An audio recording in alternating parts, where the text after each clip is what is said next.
a glimpse into the divine principle. I think it's fair to say the divine principle is made up of 3 parts, though there are many different chapters. The first part I would like to call recognize. The first part of the divine principle takes you through this dance of seeing God in all things, as well as in yourself, and starting to find that relationship so you can begin the integration process. The second part I would like to call plug in. It's actually plugging into the God system by using what you've recognized to take it to that part of you, reconnecting to your authentic self.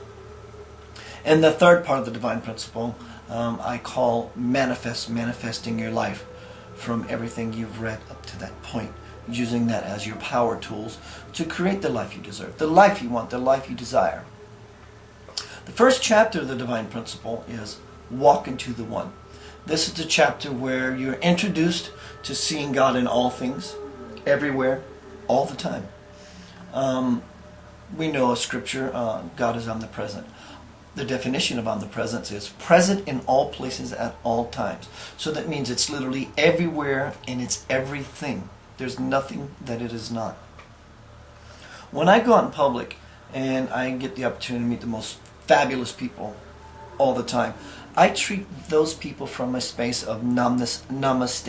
Namaste is a saying in the spiritual movement. It means the divine in me recognizes the divine in you.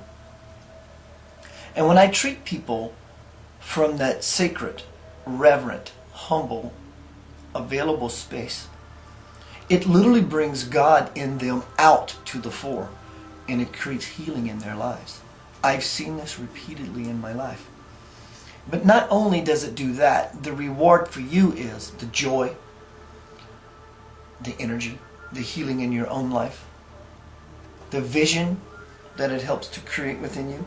Because when you treat people from that space, from the heart space, your ability to see gets greater. And as your ability to see gets greater, your heart gets bigger. And as your heart gets bigger, your ability to see gets greater. And so now you're in this cycle of expansion, never-ending expansion. And so the divine principle's first chapter, Walk into the One, is all about reconnecting consciously to the universal system. So you're no longer just walking around unconscious as a victim. You get to see how you were so connected to this magnificent dance.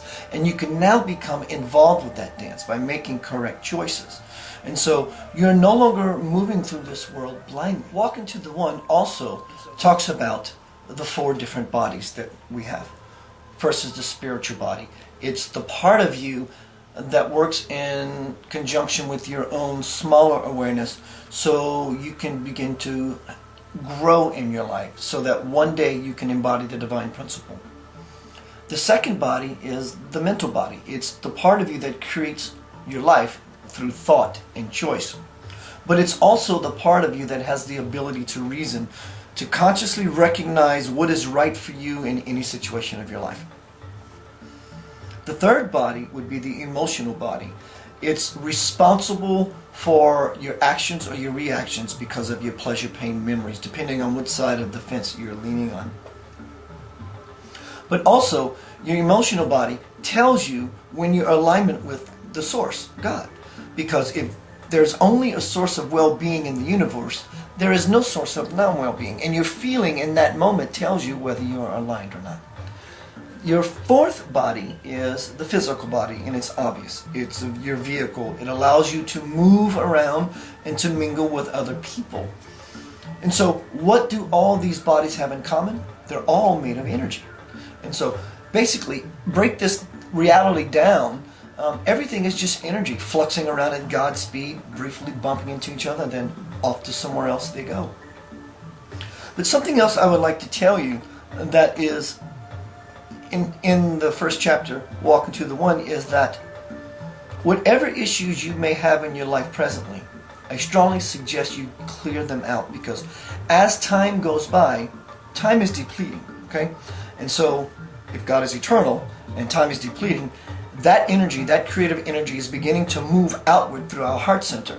And anything that you may have blocking it, a filter, be it anger issues or jealousy issues, or whatever your issues may be, lack of control issues, these energies, these creative energies, gets filtered through your stuff, and they will manifest in your life. And every day that passes, if you continue to procrastinate resolving your issues, they will manifest faster, they will manifest bigger.